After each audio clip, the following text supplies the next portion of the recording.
Folike. Alors, voilà la fille de Bazoum. Vous vous rappelez, j'avais donné un message, j'avais lancé un appel, j'avais interpellé la fille de Bazoum, celle qui est actuellement en France, soi-disant en congé. Vous entendez? Alors, la fille de Bazoum, qui aujourd'hui est en France, soi-disant en congé. Une fois, c'est elle qui avait essayé d'interpeller un journal américain. À la suite de cela, elle avait contacté le Guardian, qui est un journal britannique. Aujourd'hui, je crois que c'est le Figaro, je ne sais pas c'est quel journal aujourd'hui elle a contacté, et elle menace les autorités du Niger. Je sais que le général n'a pas le temps. La dernière fois, j'avais dit au général de ne pas perdre son temps avec des petits détails. Nous allons les gérer à sa place. La fille de Bazoum, elle dit, parce qu'elle a eu à intervenir, c'est pourquoi les conditions de détention de son père ont été améliorées. Je vais dire à cette petite fille ingrate, à cette petite fille manipulée, à cette petite fille inconsistante et inconsciente, à cette petite fille qui ne sait rien d'apprendre à fermer sa bouche, parce que elle aujourd'hui, elle va haïr, parce que plus elle va avoir une telle attitude, il lui sera carrément impossible de rentrer un jour au Niger. Parce que jusqu'à la date d'aujourd'hui, les autorités nigériennes n'ont pas encore regardé son attitude. Quelle était son implication au niveau de la gestion politique. Parce que si elle parle comme ça, ça veut dire que elle avait, d'une certaine manière, elle avait un droit de regard dans la gestion du pays, alors qu'elle n'est que la fille du président. Donc elle est en train de trop parler, on serait tenté de se poser la question, quelle était réellement sa fonction au niveau du gouvernement? Quelle était sa responsabilité au niveau du gouvernement? La fille de Bazoum, elle dit parce qu'elle a parlé, c'est pourquoi un médecin a pu voir son papa, ce qui est absolument faux. Parce que jusqu'à preuve du contraire, c'est elle qui parle. Alors, pour savoir si quelqu'un dit la vérité ou pas, si elle accuse une personne, il faut que la personne accusée ait la possibilité de donner sa version des faits. Donc, elle ne faisait que parler. Et pour elle, comme elle parle selon sa petite compréhension, c'est par rapport à ce qu'elle a dit que la situation de son père a été améliorée. Ce qui est absolument faux, parce qu'après, on a entendu la déclaration des autorités compétentes en la matière. Bon, comme la petite, elle est en train de parler, elle est en train de gueuler, nous, on va répondre à la petite avant de continuer avec la mort de Evgeny, autant pour moi, Prigojine. Hier, plein de gens voulaient que je parle, je dis je ne parle pas, ça ne m'intéresse pas. Et je maintiens ce que j'ai dit. Alors on me dira, mais si ça ne t'intéresse pas, pourquoi tu viens parler de ça aujourd'hui? Je viens parler de ça aujourd'hui parce que il y a beaucoup de ramifications, parce qu'il y a déjà beaucoup comment on appelle, de parallélisme que les gens sont en train d'établir entre la mort de Prigojine, les intentions de son groupe, et déjà les Occidentaux, ils sont en train d'essayer d'exploiter la mort du monsieur pour essayer de pousser le groupe Wagner à rentrer en rébellion, déstabiliser certains pays où il serait présent, je dis bien il serait, où il serait présent, ou du moins les inciter à se révolter contre la Russie. C'est la raison pour laquelle je vais intervenir. Sinon, les gens meurent tous les jours. Est-ce que je dois faire une émission spéciale parce que les gens meurent tous les jours? Quand vous allez à l'hôpital Gabriel Touré à Bamako, quand vous allez au CHU de Cocody, de Yopougon, mais combien de gens qui meurent tous les jours? Quand vous allez dans nos hôpitaux en Afrique ici, les gens meurent tous les jours. Pourquoi leur mort serait un non-événement? Parce que c'est le processus naturel de la vie. Naître, grandir, mourir. Pourquoi pour Prigojine serait quelque chose de particulier, pour ne pas dire particulière, en sorte que je puisse faire forcément une intervention. C'est parce que j'ai vu que la presse française, à cœur joie, se donne à une sorte de vraiment d'interprétation, de désintoxication et d'incitation en même temps. Je dis d'accord, il est bon que je sorte, comme je sais que d'une manière nous sommes écoutés, donc je vais sortir pour donner ma modeste petite compréhension. Donc, ne soyez pas pressés, je vais vous parler de Prigojine. Je vais vous parler de ce que je sais. La plupart du temps, vous avez entendu Prigojine est mort, Prigojine est mort, Prigojine est mort. Moi, je vais parce que quand Keïta doit parler d'une chose, il prend le temps d'abord de décortiquer, de rechercher. Et Keïta ne se limite pas à une seule personne. C'est pourquoi il y a des gens qui m'envoient des vidéos, sans manquer de respect à quelqu'un. Très souvent, les vidéos qu'on m'envoie, je ne réagis pas.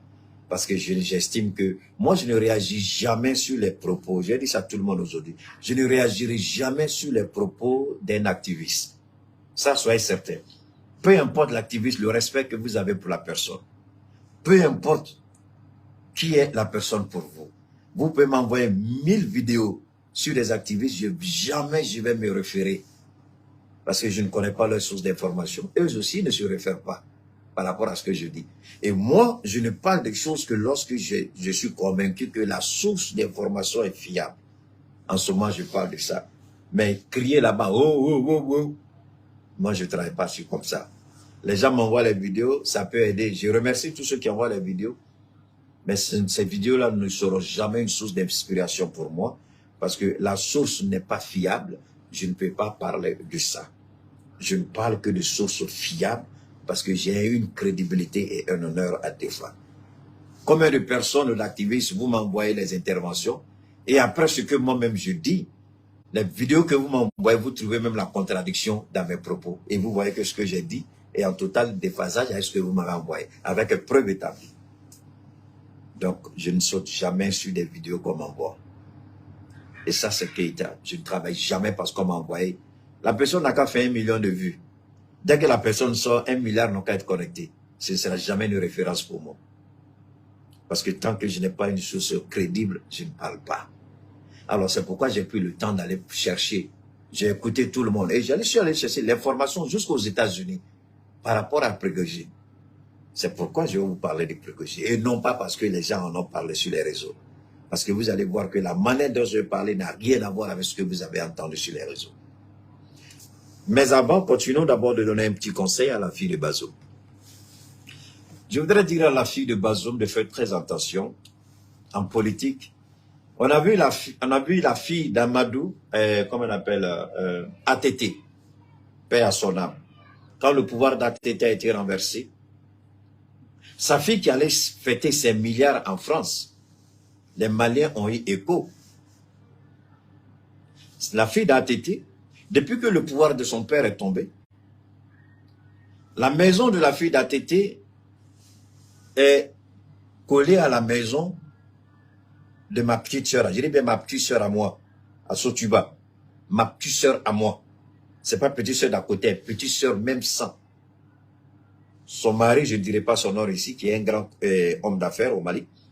Sa maison et la maison de la fille d'ATT sont comme ça, juste à poser. 2 maisons collées. Tu es chez elle, tu vois chez ma petite soeur, tu es chez ma petite soeur, tu vois chez la fille d'ATT. Lorsque je suis allé m'a montré la maison, les Maliens sont allés, enfin, ceux qui étaient énervés, ils ont vidé la maison. Même les bayas, les strings, ils ont tout pris. Excusez-moi les femmes, les bayas, ils ont tout pris. Mais par contre, elle est restée digne. Elle n'a jamais parlé. Elle est restée jusqu'à ce que son père meure. Elle n'a jamais parlé. En ce qui me concerne, je ne l'ai jamais entendu piailler comme la fille de Bazoum le fait aujourd'hui. Paix à son âme aussi, le président Ibrahim Baka Keïta. Son fils Karim, qui est épinglé dans beaucoup de malversations économiques et financières au Mali. Qui fait la navette, je ne sais pas, entre la Côte d'Ivoire et où, je ne sais pas trop. La France ne veut même plus de ce gars-là. Donc je ne sais pas où il est. Mais malgré tout, Karim Keïta, depuis que le pouvoir de son père est tombé, lui qui était député, président de la commission défense, Personnellement, je ne l'ai jamais entendu. Je sais qu'il faisait des bêtises à Abidjan quand Ahmed Bakayoko était vivant. Mais une fois qu'il a été rappelé à l'ordre, il s'est ressaisi. Donc c'est le même conseil que je vais donner à la fille de Bazoum. Elle n'a qu'à arrêter de faire la grande gueule parce qu'elle n'a pas la vérité avec elle. Elle n'a qu'à arrêter de faire la grande gueule parce que ça n'arrivera jamais. La France ne viendra jamais enlever le général Tchami et puis replacer son père. Laurent Gbagbo ferait mieux d'écouter le conseil de Laurent Gbagbo. Personne ne viendra enlever ce pouvoir-là et dire que son père sera président encore. Une chose est certaine, si elle aime son père, elle n'a qu'à demander aux petits Français qui la manipulent d'arrêter d'intervenir. Parce que l'intervention au Niger mettra en péril et la vie de sa mère, et la vie de son frère, et la vie de son père. Donc elle ferait mieux d'être un peu sage et intelligente. Parce qu'il s'agit d'une intervention militaire. Quand la balle siffle, il n'y a pas de choisi, mon ami. Ça, c'est pas moi qui l'ai dit. Ça, c'est Xao qui l'a dit. Il n'y a pas de choisi. Tu es général ou la balle va te prendre. Tu es président ou la balle va te prendre. Tu es ministre ou la balle va te prendre. Si elle est intelligente, qu'elle ferme sa gueule un peu. Je dis bien, si elle est intelligente, qu'elle ferme sa gueule un peu. Qu'elle arrête de piailler. Qu'elle arrête de gueuler. Son père avait pour mission, au niveau de sa fonction régalienne de président, de travailler pour la France contre ses propres frères africains. Bazoum travaillait pour la France. Bazoum libérait des terroristes au profit de la France parce que la France n'a jamais accepté. Pourquoi le Mali a mis la France dehors? Pour se venger d'Assimi Goïta, pour se venger des Maliens. Macron avait un deal avec Bazoum. Aucun terroriste arrêté ne devrait être en prison. Idriss Kaka l'a fait une fois, mais il en a payé les frais. Aujourd'hui, il paye les frais. Quand la France lui a demandé de libérer les rebelles, ceux qui, selon eux, auraient tué son papa. Aujourd'hui, la rébellion a commencé au Tchad.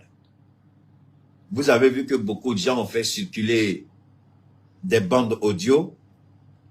Personne n'a vu la photo. Hein. On dit, il dit Kaka Dibi a reçu une balle dans la tête, 2 balles dans la tête. J'ai même vu des gens que je respectais sur les réseaux qui ont fait direct sur ça. Alors qu'ils n'ont même pas la preuve matérielle que Dibi a été touché. Parce que jusqu'à la date d'aujourd'hui, moi, quand on m'a dit qu'on a touché Idriss Déby, je ne croyais pas. C'est lorsqu'on m'envoyait la photo d'Idriss Déby, je l'ai vu coucher baignant dans son sang, le dos qui était pratiquement ouvert, l'impact du bal, et une partie de la tête qui a été envolée par l'impact du bal. C'est là que j'ai su, et le visage de Dibi, j'ai vu Dibi qui baignait dans son propre sang, j'ai su que Dibi était mort. Mais moi, je veux savoir, on dit Dibi Kaka a reçu des balles. Mais personne n'a été, moi, peut-être que vous avez vu, moi, si vous avez les photos où il a reçu les balles là, si vous avez les photos, moi, je veux bien voir. On dit le camp où il était établi a été attaqué. Moi, je veux bien voir les images. Mais arrêtez de faire certaines choses. Donnons les informations propres à ceux qui viennent nous suivre. Et il y a des gens qui sont tellement à la recherche de visibilité qu'ils ne prennent pas le temps de vérifier quelque chose. Dès qu'on leur balance quelque chose, n'est pas, ils font direct là-dessus. Après, ils ont honte parce qu'il n'y a eu qu'une preuve. Même si le fils de Dibi a été attaqué, moi, je n'ai pas vu la preuve. Je ne parle pas. C'est parce que j'ai vu la preuve de l'avion de Prigogine qui était au ciel tombé. J'ai les images, je peux vous les montrer. C'est parce que j'ai entendu quelques éléments de Wagner eux-mêmes reconnaître que Prigogine est vraiment mort. Et même jusqu'à preuve du contraire, je peux dire, on peut s'inscrire sur une liste d'embarquement et puis ne pas embarquer. On peut s'inscrire sur une liste d'embarquement et ne pas embarquer. Ce n'est pas parce que vous êtes inscrit sur la liste d'embarquement que forcément vous avez embarqué. Vous pouvez être inscrit, mais au moment de l'embarquement, vous pouvez ne pas embarquer dans l'avion. Mais si l'avion tombe, on dira que c'est vous. Tant que les enquêtes ne prouvent pas qu'effectivement, les corps des personnes qui ont été retrouvées, puisqu'on connaît les informations génétiques sur Prigogine, en fonction des informations génétiques, on dira, ah, les corps qu'on a retrouvés, effectivement, il y a celui de Prigogine dedans. Pour le moment, les enquêtes n'ont pas encore déterminé si oui ou non il était dedans. Mais tout le monde est en train de parler, donc j'écoute tout le monde. Je suis tout simplement, voilà, je préfère être vraiment, méfiant, quoi. Je suis un peu C'est tout. Maintenant, concernant la fille de Bazoum, elle dit son père en coupe le générateur. La fille de Bazoum, je ne sais pas comment on doit la traiter. La fille de Bazoum, je ne sais même pas ce qu'il faut faire. La fille de Bazoum, je ne sais même pas quelle réponse il faut lui donner. Vous voyez, c'est ça là, la fille du président du Niger. Donc, elle estime que la population du Niger mérite d'être dans l'obscurité. La population du Niger mérite d'être dans les ténèbres. Elle préfère. Attendez, avant de continuer avec elle, avant de continuer, on va écouter ça, je vous en prie. Écoutons ici, là. On va écouter ça. Le plus excité, le plus agité de tous, c'est lui qui... On va écouter ça. Plus que tous les autres chefs d'État de la CEDEAO, veut que l'on fasse parler le feu et la poudre. Premièrement, la fermeture des frontières terrestres et aériennes entre le Niger et les pays de l'UEMOA. Deuxièmement, l'interdiction du survol de l'espace de l'UEMOA à tout aéronef à destination ou en provenance du Niger. Troisièmement, la suspension de toutes les transactions commerciales et financières entre les pays de l'UEMOA et le Niger, y compris celles portant sur les produits pétroliers, l'électricité, les biens et services. Ça, on parle de l'UEMOA, c'est pas ça? Le jour qui a présidé la réunion de l'UEMOA, c'est-à-dire la réunion de la BCAO, le franc CFA, tout ça, là. Ce jour-là, c'était qui? Le criminel que vous connaissez, l'assassin que vous connaissez, celui qui a tué plus de 3000 personnes en Côte d'Ivoire, celui qui a interdit l'importation de produits pharmaceutiques en Côte d'Ivoire, celui qui a imposé les sanctions inhumaines, illégales, illégitimes contre le Mali, Alassane Ouattara, le grigou, le criminel, l'assassin, l'irresponsable inconsistant. Ça, c'est lui qui a présidé la réunion de l'UEMOA. Donc, on est en train de vous donner pour le moment les sanctions de l'UEMOA qui ont été édictées et présidées par Alassane Dramane Ouattara. On va continuer d'écouter. Et mesure la suspension de toutes les transactions financières entre les pays de l'UEMOA et le Niger. Cinquièmement, le gel des avoirs financiers et monétaires de l'État du Niger à la BCEAO et dans les banques commerciales des pays de l'UEMOA. Vous savez, ce qui me fait mal, c'est que à la date d'aujourd'hui, le général Tiani, il ne m'a pas écouté et je ne suis pas trop content. Il n'a pas besoin de m'écouter, ça c'est vrai. Mais je suis un peu déçu. Parce que le général Tiani, il est en train d'aller... Au début, j'ai dit, voilà un homme qui ne tourne pas autour du pot. Et moi, dès l'instant où la CEDEAO, le général Tiani est en train de tourner dans le... Et je demande au M62, je demande au peuple du Niger, la seule façon de vous faire respecter, vous croyez que le Mali a mérité son respect en croisant les bras, comme le général pour le moment est en train de le faire, face à la BCEAO, face à la CEDEAO? Le Mali a appliqué ce qu'on appelle les mesures de réciprocité. Donc, tout ce qui a été pris comme sanction contre le Mali les a retournés contre l'UEMOA et la CEDEAO. En d'autres termes, je demande au général une fois de plus, je demande pardon au général une fois de plus, je demande pardon au peuple du Niger, au M62, d'insister et de dire au général de nationaliser la BCEAO. Je dis bien de nationaliser la BCEAO, comme Laurent Gbagbo l'a fait en 2010. De nationaliser la BCEAO. C'est l'argent des Nigériens.